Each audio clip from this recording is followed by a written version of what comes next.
امی خدیجہ رضی اللہ تعالیٰ عنہ جب تک حیات تھی اللہ کے نبی صلی اللہ علیہ وسلم نے دوسرا نکاح نہیں کیا. اللہ کے نبی صلی اللہ علیہ وسلم کی عمر مبارک 25 سال تھی. امی خدیجہ رضی اللہ تعالیٰ عنہ کی عمر مبارک 40 سال تھی. 15 سال کا ڈفرینس تھا. اللہ کے نبی صلی اللہ علیہ وسلم کنوارے تھے. امی خدیجہ کے 2 نکاح ہو چکے تھے. تیسرا نکاح اللہ کے نبی صلی اللہ علیہ وسلم کے ساتھ ہوا. اور اللہ کے نبی صلی اللہ علیہ وسلم سے پہلے جن سے نکاح ہوا تھا ان کی اولاد بھی تھی. بہرحال اللہ کے نبی صلی اللہ علیہ وسلم پر جب آپ نے سب سے پہلے ایمان لانے والی جو خاتون ہے وہ امی خدیجہ ہے.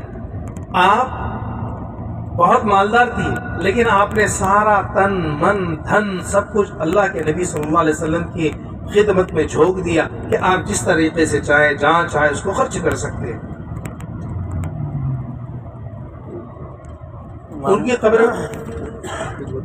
ان کی قبر مبارک امی خدیجہ کی جنت المعلا میں، اور وہ کھلتا ہے عصر کے بعد. عصر کے بعد اس کا وقت ہے. اگر جو زیارت کرنا چاہتا ہے وہ عصر کے بعد وہاں پہنچے. حرم سے قریب ہے، پیدل بھی آیا جا سکتا ہے، ٹیکسی سے بھی آیا جاتا ہے. صرف عصر کے بعد وہ کھلا ہوتا ہے. اور وہاں پر دوسرے عام لوگوں کا بھی قبرستان ہے. اب جو ہمارے حجاج کرام یہاں آ کے فوت ہو جاتے ہیں ان کو جنت المعلا میں پہلے دفن کیا جاتا تھا. لاک ڈاؤن کے بعد سے نہ جنت البقیع میں دفن کیا جاتا ہے نہ جنت المعلا میں دفن کیا جاتا ہے، بلکہ اس کے لیے دوسرے قبرستان میں جو ہمارے حجاج باہر سے آتے ہیں وہ انتقال کر جاتے ہیں تو ان کو دوسری طرف دفن کیا جاتا ہے.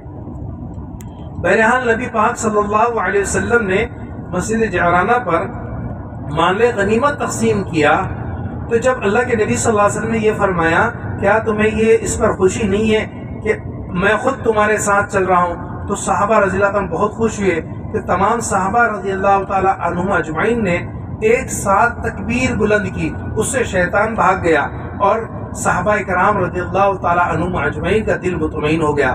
اس سے پتہ چلتا ہے کہ تکبیر لگانے سے شیطان تو بھاگتا ہے لیکن تکبیر کہنے والوں کو اللہ کے ذکر کی برکت سے اطمینان قلبی نصیب ہوتی ہے. اس لیے قرآن مجید میں نے الا بذکر اللہ تطمئن القلوب کہ تمہارے دلوں کو اللہ کے ذکر کے علاوہ سکون مل ہی نہیں سکتا.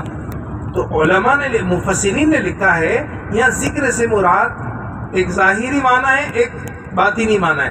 ظاہری معنی یہ ہے کہ اللہ کا ذکر یعنی سبحان اللہ الحمدللہ استغفار کی تسبیح کرنا. دوسرے ذکر سے مراد یہ ہے کہ اللہ کے احکام کو پورا کرنا. اللہ کے احکام کو پورا کرنا.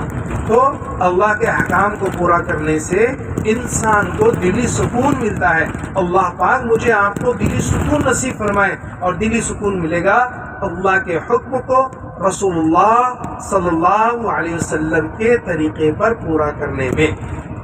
بھائی ہم جبل رحمت پہ رکے تھے، وہاں کا سب سے بڑا میسج جو تھا اللہ کے نبی صلی اللہ علیہ وسلم نے فرمایا اے صحابہ کیا تم گواہ ہے کہ میں نے اپنا حق یعنی اپنا جو فریضہ تھا پورا کیا؟ سب نے فرمایا ہاں آپ نے اپنے حق نہیں بلکہ اس سے زیادہ آپ نے پورا کیا. تو اللہ کے نبی صلی اللہ علیہ وسلم نے شہادت کی انگلی آسمان کی طرف کرنے کے بعد 3 مرتبہ فرمایا اللہم اشہد اللہم اشہد اللہم اشہد، اے اللہ تو گواہ رہنا. اور وہاں سے ایک پیغام یہ بھی اللہ کے نبی صلی اللہ علیہ وسلم نے فرمایا کہ جو حاضرین ہیں وہ غائبین تک پیغام پہنچا دو. تو کلمے کی دعوت بے ایمانوں تک پہنچانے کی ذمہ داری جبل رحمت سے ملتی ہے، اور کلمے کی محنت کی دعوت بھی جبل رحمت سے ملتی ہے.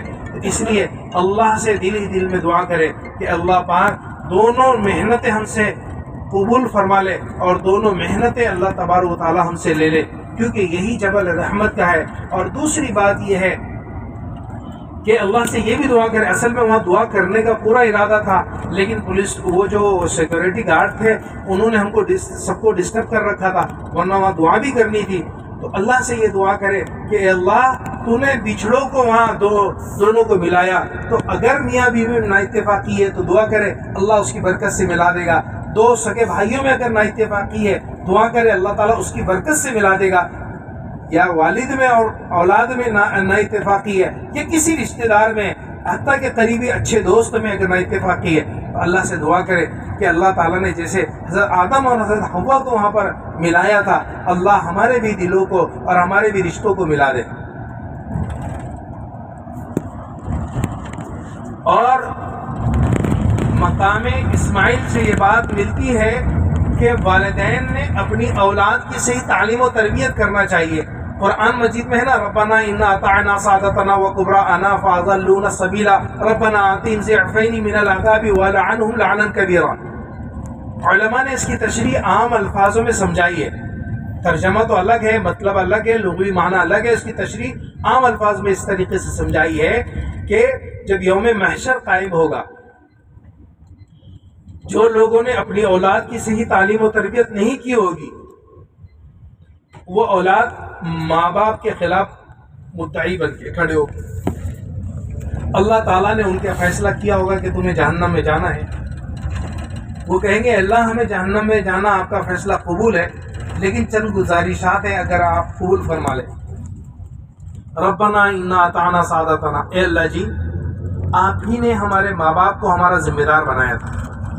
اس کو سمجھانے کے لیے میں کہہ رہا ہوں کہ اللہ ہمارے ماں باپ نے ہم کو کہا کہ ڈاکٹر بنو تو ہم ڈاکٹر بنے، ہمارے ماں باپ نے کہا ہم کو انجینئر بنو تو ہم انجینئر بنے، ہمارے ماں باپ نے ہم کو کہا کہ پروفیسر بنو تو پروفیسر بنے۔ اے اللہ اگر ہمارے ماں باپ ہمیں دیندار بناتے تو ہم بددین نہ بنتے، دنیا کی راہ پر نہیں جاتے، دین کی راہ پہ جاتے۔ اے اللہ اس میں ہمارا کیا قصور ہے؟ اصل مجرم تو یہ ہے۔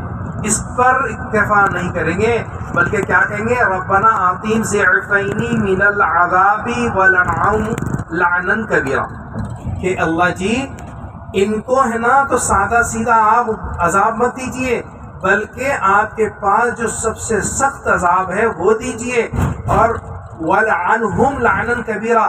اس کی تشریح علماء نے فرمایا کہ اے اللہ ہمارے ماں باپ پر فرشتوں کی لعنت فرما، نیک لوگوں کی لعنت فرما۔ یہ کون کہے گی؟ سگی اولاد جس کے لیے آپ دھوپ میں پسینہ بہاتے ہو، جس کے لیے خون پسینہ ایک کرتے ہو، جس کے لیے رات کو رات نہیں سمجھتے، دن کو دن نہیں سمجھتے، اور ہر ایک انسان یہ چاہتا ہے کہ میری اولاد وہ تکلیفیں نہ جھیلے جو تکلیفیں میں نے جھیلی ہے، ہر ایک باپ کی خواہش یہ ہوتی ہے۔ لیکن اگر ان کو دین نہیں سکھایا، چاہے آپ پوری دنیا کی حکومت دے دو، وہ بیکار ہے، وہ نقصان دہ ہے، وہ تکلیف دہ ہے، اور یہی اولاد۔ اس لیے علماء نے فرمایا کل محشر کے میدان میں اگر نوجوانوں سے یا بزرگوں سے یا خواتین سے یہ کہا جائے کہ ہم تمہاری تنہائی کے گناہ گویا کہ یہاں اسکرین پہ بتلا دیتے ہیں، یا تمہارے راتوں کے گناہ ہم اسکرین پہ بتلا دیتے ہیں، تو علماء کہتے ہیں کہ وہ نوجوان کہیں گے اللہ جی ہمیں ڈائریکٹ جہنم میں ڈال دیجئے، لیکن ہمارے عیب کی پردہ پوشی فرما دیجئے، ہمارے عیب لوگوں کے سامنے نہ کھولیے، کیونکہ محشر کے میدان میں کوئی ایک قوم، کوئی ایک قبیلہ، کوئی ایک شہر، کوئی ایک ملک، کوئی ایک خاندان کے لوگ نہیں رہیں گے، بلکہ حضرت آدم علیہ السلام سے لے کر قیامت تک کے آنے والے تمام انسان و جنات وہاں ہوں گے، جس میں ہر نبی کی اپنی اپنی قومیں اپنے ساتھ ہوگی۔ اس میں نبی پاک صلی اللہ علیہ وسلم بھی ہوں گے تو حضرت آدم علیہ السلام بھی ہوں گے۔ اگر جن کے بارے میں جہنم کا فیصلہ ہوگا تو سب کے سامنے شرمندگی ہوگی، لیکن جن کا اگر جنت کا فیصلہ ہوگا، اسی لیے علماء نے بڑی عجیب حکمت لکھی ہے کہ جو ماں باپ اپنی اولاد کو حافظ قرآن بناتے ہیں تو محشر میں ان کے لیے جب لوگ پسینوں میں ڈوبے ہوئے ہوں گے اور سورج بھی بہت قریب ہوگا، اس وقت ان کو اللہ تبارک و تعالیٰ ایسا تاج پہنائیں گے جو سورج کی روشنی سے بھی زیادہ ہوگا۔ علماء نے اس کی حکمت یہ لکھی ہے کہ جب دنیا میں آپ اپنے بچے کو پڑھاتے تھے تو لوگ یہ کہتے تھے اتنا ہوشیار بچہ ہے جی، کیوں تم نے اس کی زندگی برباد کرے، کیا کریں گا، یہ امامت کریں گا، 4 پیسے کمائیں گا، لوگوں کی باتیں سنیں گا، دھکے کھائیں گا دنیا میں، اس لیے اس کو ماڈرنائزیشن میں ڈالنا چاہیے تھا، کوئی دنیا کی تعلیم دینا۔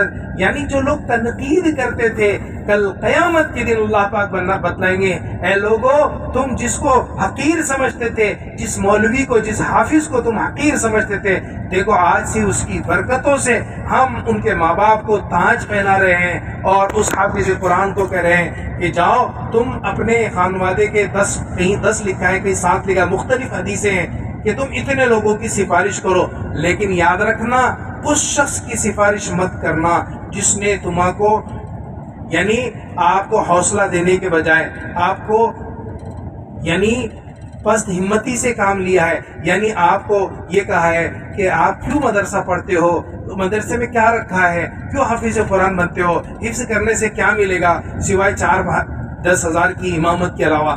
ان لوگوں کی اللہ تعالیٰ کہیں گے کہ ان لوگوں کی سفارش میں تم چاہو بھی تو قبول نہیں کرو گے، ہاں ان لوگوں کی میں سفارش قبول کروں گا جنہوں نے تمہارے سر پہ سے ہاتھ پھیرا، ماشاءاللہ آپ حافظ بن رہے ہیں، بہت اچھا کام کر رہے ہیں، اچھے سے دل لگاؤ، اچھے سے پڑھو، تکلیفوں کو جھیل لو، کوئی بات نہیں، اللہ تم کو دنیا میں بھی کامیاب کرے، اللہ آخرت میں۔ ایسے لوگوں کی اللہ تعالیٰ سفارش قبول کرے گا۔ تو اس لیے ہمارا ضروری فریضہ یہ ہے کہ یہاں اس مبارک زمین پر ہم آئے ہیں تو ہمارے عقائد کو بھی درست کرے، ہمارے ایمان میں بھی اضافہ کرے، اور وہ چیز کرے جو قرآن میں ہو، وہ چیز کرے جو حدیث میں ہو، خرافات سے بچنے کی ہم کوشش کریں۔ کیونکہ دیکھیے نبی پاک صلی اللہ علیہ وسلم نے فرمایا کل بدعۃ ضلالہ کل ضلالۃ فی النار، او کما قال علیہ الصلوۃ والسلام، کہ ہر دین میں نئی چیز لانا یہ بدعت ہے، اور بدعت جہنم میں لے جانے والی چیز ہے۔ اللہ پاک ہم سب کی بدعات سے حفاظت فرمائے۔ دوستو، کئی لوگ ہیں یہاں آ کر بھی عبادت سے محروم ہیں، یہاں آ کر بھی خرافات میں مصروف ہیں۔ میں نے اپنی آنکھوں سے دیکھا ایک اللہ والے کے سامنے، اب اس کو اللہ والا کہنا بھی غلط ہے، اس کے سامنے لوگ سجدہ ریز ہو رہے ہیں۔ کہاں پر؟ مکہ مکرمہ میں، جہاں پر اللہ کے نبی نے 365 بت 360 بت توڑے ہیں، اور یہ وہاں پر بھی جا کر اگر بت پرستی کر رہا ہے، شخصیت پرستی کر رہا ہے، تو یہ کتنا بڑا گناہ ہے۔ اس لیے جب بیت اللہ میں جاؤ تو یہ دعا ضرور کرو، اے اللہ، جب نبی پاک صلی اللہ علیہ وسلم نے یہاں سے بتوں کو توڑا ہے، بتوں کو نکالا ہے، اللہ جی میرے دل میں سے بھی حسد کا بت نکال دیجئے، میرے دل میں سے بھی کینے کا بت نکال دیجئے، میرے دل میں سے بھی تکبر کا بت نکال دیجئے، میرے دل میں سے بھی غیبت کا بت نکال دیجئے۔ اللہ جی مجھ پر بھی رحم فرما دیجئے جیسے کہ آپ نے پہلوں پر رحم فرمایا ہے۔ میرے پیاروں، یہ وہ جگہ ہے برکتیں والی، یہاں اتنی برکتیں ہیں، آدمی جتنا چاہے یہاں، مطلب دوسرے یعنی جس کو کہیں گے بلڈوزر کے ذریعے سے یہاں نیکیاں سمیٹنا ہے، اتنی نیکیاں ہے۔ اس لیے ہر لمحے کو اللہ کے واسطے قیمتی سمجھے، ہر لمحے کو عبادت میں گزارے، اور یہاں نہ سیاست کی بات ہو نہ کوئی اور بات ہو، بس اللہ ہی اللہ ہو۔ کل قیامت کے دن کتنے خوش نصیب ہوں گے وہ لوگ جن کی گواہی مکہ کی گلیاں دے گی، بیت اللہ شریف دے گا، مطاف دے گا، اور پیارے نبی صلی اللہ علیہ وسلم کا مدینہ پاک دے گا، کہ یہ وہ لوگ ہیں جنہوں نے یہاں کے درود پڑھا، یہ یہاں کے استغفار کرا۔ ہاں ہم گواہی دیتے ہیں کہ انہوں نے اللہ سے سچی پکی توبہ کی تھی، جیسے قرآن میں یا ایھا الذین آمنوا توبوا الی اللہ توبۃ نصوحا، کہ ایمان والو سچی پکی توبہ کر لو۔ تو وہ زمین گواہی دے گی، اللہ جی ہم گواہی دیتے ہیں کہ اس بندے نے یا اس بندی نے ہمارے اوپر کھڑے رہ کر، ہمارے اوپر بیٹھ کر اللہ سے سچی پکی توبہ کی تھی۔ کتنی مبارک زمینیں ہمارے لیے اگر کل قیامت کے دن ہمارے گواہی دینے والی بن جائے تو ہمارے لیے اس سے بڑھ کر اور کامیابی کیا ہو سکتی ہے؟ جیسے دعا، اور جیسے ہمارے لیے وہ زمینیں جو جہاں پر ہم نے توبہ کی ہے وہ گواہی دے گی، وہ زمینیں بھی گواہی دے گی جہاں پر گناہ کیے تھے۔ تو اسی لیے اللہ تعالیٰ نے کتنا اچھا فارمولا، علماء نے کیا عجیب بات کہی، ذرا سوچو۔ نماز پڑھنے کے لیے، فرض نماز پڑھنے کے لیے اس کے وقت کا ہونا ضروری، نماز نفل پڑھنی ہے اس کے لیے پاک ہونا ضروری ہے۔ اسی طریقے سے اگر روزہ رکھنا ہے تو اس کے لیے سحر میں اٹھنا ضروری ہے۔ اسی طریقے سے اگر آپ کو صدقہ کرنا ہے اس کے لیے پیسہ